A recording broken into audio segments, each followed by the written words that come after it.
stupid concept. Nothing anybody says matters. Some of the cheesiest lines on paper that you've ever seen.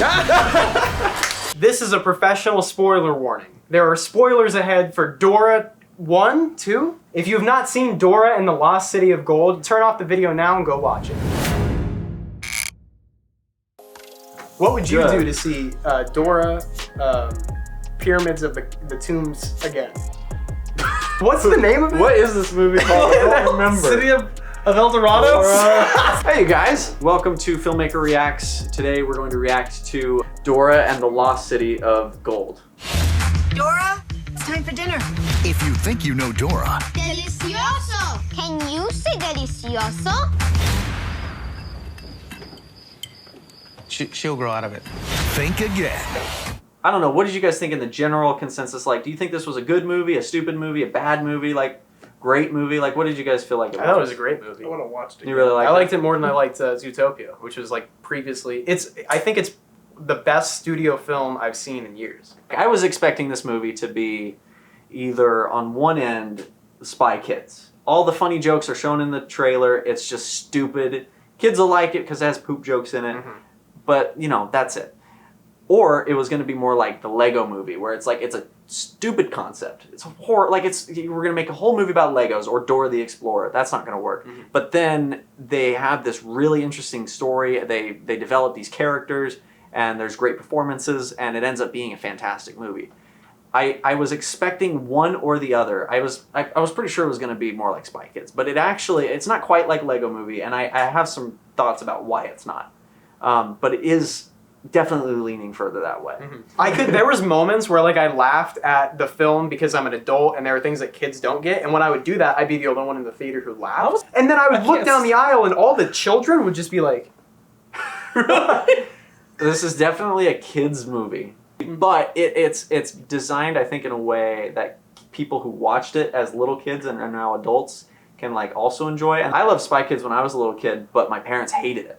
I feel like this is a little bit like, I would have liked it, the kids would like it, and the parents go, it was, you know, there was stuff there, it was fine. One of the reasons I think it's best for adults is I think there's a lot of themes in there that I thought was very interesting that they would tackle. When Dora goes to high school, there is a lot of things that are said that I think are slipped under the radar. Almost every interaction she has is essentially saying to people, if you're in high school right now, or you still feel bad about high school, nothing anybody says matters, because the only people who are having a hard time in high school in this movie are the people who are listening to the bullies. And then Dora just walks through everything. And there's a part where Diego says, I'm getting way too into this, but there is a part where Diego says, don't you hear what everyone's saying about you, or something like that? And Dora says, yeah, I hear it. I'm not dumb, but that's not the point. The point is, I control what I feel. And I thought that was very important and handled in a very adult way. And I think it was swept under the carpet enough that I don't think it was for the kids. I think that was for adults being like, hey guys, just so you know, don't let anyone bully you. For kids too, but there was a much bigger message for kids, a very blatant message about friendship, a very cookie cutter message about friendship. Yeah. But buried underneath that is some pretty interesting commentary. I think it was good. I don't think it was great. I think what would have made it great is they kind of start by showing Dora as this very naive, very fun-loving kind of character. She doesn't care what other people think about her. And at first, it's just high school. It's her against high schoolers. That's easy. But then when they go out to the jungle, it's her against her cousin and two of her, who she considers at this point, friends. And Diego's constantly nagging her about how she's being weird and how this is all not right, da-da-da. And the bully girl who Dora likes just yells at her all the time. And I was kind of excited to see this just absolute deconstruction of the character Dora, which, I mean, they literally pulled her right out of the cartoon. I mean, they're identical. Mm-hmm. But I would have loved to see, like, yeah, let's take that cartoon character and let's put her in the real world and just tear down every idea that she has about the world and then build it back up again in the end. I think that would have been really cool. And they started to, but then it just becomes like, oh, she yelled at you, but guess what? You be yourself and everything will be okay. That's true. Every time you think it's going to deviate and do something really, like, it does a few experimental things and it nudges itself in certain ways, but every time you think it's going to really, like, go far and really experiment, it pulls itself back and goes, this is just a kid's movie. Yeah, just be yourself. Just be yourself, which they said from the beginning, and that ended up being the thing at the end that kind of fixes everything. It's like, it needs to be, I don't know, it would have almost made sense to be like, yeah, just be yourself, and everyone will like you. Mm-hmm. Like, if that was the thing in the beginning, yeah, everyone will like you if you just be yourself. And then at the end to realize, well, you do want to be yourself, but you have to understand not everyone is going to like you. That's just life. That might have been more interesting than being, be yourself, be yourself, be yourself, be yourself, be yourself. Okay, good. Problem You solved. were yourself, great. I'm an explorer, like you. Oh, honey, you have the whole world to explore. Go see it. Make friends. That's real exploring. But I don't know how. This scene has some of the cheesiest lines on paper that you'd ever see. Mm-hmm. But because they deliver it in such a good way and that they have chemistry with each other, it plays, you don't even think about it.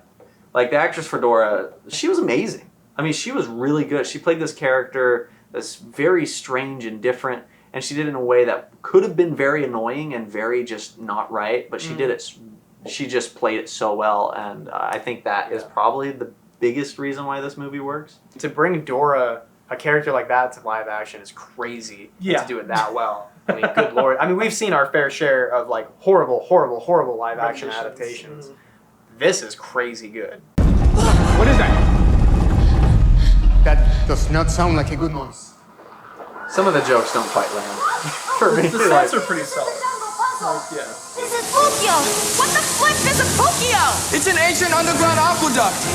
Inca engineers built some of the most elaborate irrigation systems ever devised. Water from above using gravity. Okay, so Diego, right? Water from above using gravity. So I think the reason why Dora works, and I think the reason why that goofy kid works, in my opinion, is that the actors are very good.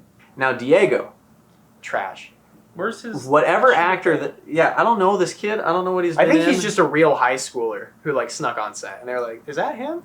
I don't know if it was that he was younger or that he just wasn't a right fit or if he just isn't a good actor in general. Yeah, I think he just But sucks. he did not deliver his role in a way that I think was convincing or, like, entertaining to watch. Most of the cringe usually was from something that he said. Yeah. There's some cringe from the bully, too, that I didn't like. There was some... I don't know if it's just her lines, like the one in the Jeep or whatever when she was freaking out. No, same There problem. was some stuff with her was like, I think Diego's biggest issue is he really doesn't have much to do. He doesn't really have any character traits that help anything. He doesn't really need to be in the story. He just like this, like Dora, right, knows everything about the jungle. The one kid can hold his breath for 7 minutes. He's also the comic relief, basically.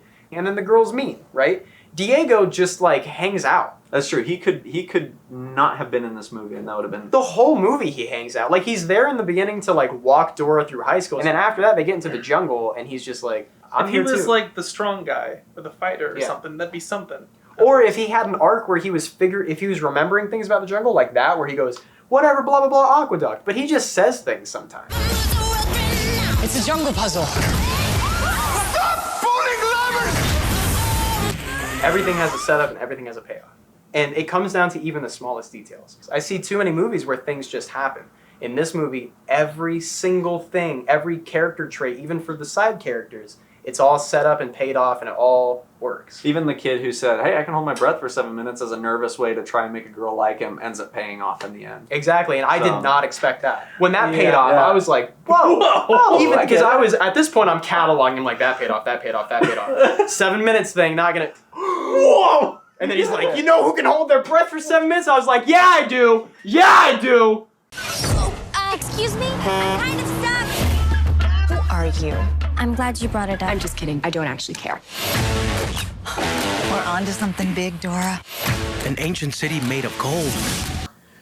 We can all agree that they didn't, like, try and hide any exposition things. I didn't realize that was such an easy way to do that. All you had to do was just write You just gotta say what's going on. Hey, what's that on your map there? It's like, well, let me tell you. Yeah. This hits every single beat of your typical movie, like kids movie, and it does it very blatantly. But that's definitely one thing. It's like it did not try even a little bit to hide that stuff. Sneak anything. Which maybe they needed to do that so the kids would understand. Kids, like, and so I can understand that to a certain extent, but it definitely... It panders. It will not stop explaining things for 1 second. You don't get to figure anything out in this movie. Right. Yeah. Which is fine. It's for kids. I get that. But, I mean, kids are not this dumb. They never refer to Diego as Diego. They refer to him as your cousin Diego, like 10 times. And they do it in Spanish 50 times. Yeah, it's Primo. Anyway. Primo. We're coming with you, Prima. Oh, look. Dora brought a nice little field trip, everybody. I appreciate how they filmed a lot of this on real sets. Like you can tell it's blatantly obvious when there's visual effects used. It's horrible, but they use so much practical stuff that you almost don't care. It's like the old 80s movies where they use visual effects so sparingly that even though it's horrible, you as the viewer don't really worry about it too much because it's not in every single shot. Whereas in other movies, like, I don't know, Batman vs. Superman, it's horrible because it's every shot and it looks bad. And so it draws you out. And as an example, but we'll move on. Honestly, from the beginning, even the parts where she's just in her house, I was like, wow, the art department should get like an Oscar for this film. Because the color palette, especially, and at the end, that dance scene, it's all color coordinated by shirts and all that. And a lot of parts in the movie are color coordinated by shirts and things like that. Very, very, very, very well done. I wouldn't be able to coordinate 300 extras all wearing different colors and make sure I still got the subject. Like, you just look at Dora the whole time. Yeah. She's wearing a white shirt, everybody else is wearing color, and they're sprinting around her. She knows, buddy. What kind of monkey is that? Here's my issue, right? Stop, look at me, Hollywood. Stop making people hug CGI. You're bad at it. Have you ever seen somebody hug something CGI and it look good?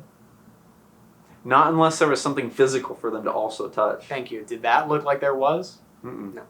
Animated animals are weird. Boots was definitely kind of weird. I didn't enjoy Boots. Like Swiper I did though, and so it's one of those things you can't have one and not the other. The whole Swiper thing at first was like, wait, what? But then they kind of just kept going with it, and by the end I forgot that it was weird. Yeah. Like so I guess that he does that talk worked. in the cartoon.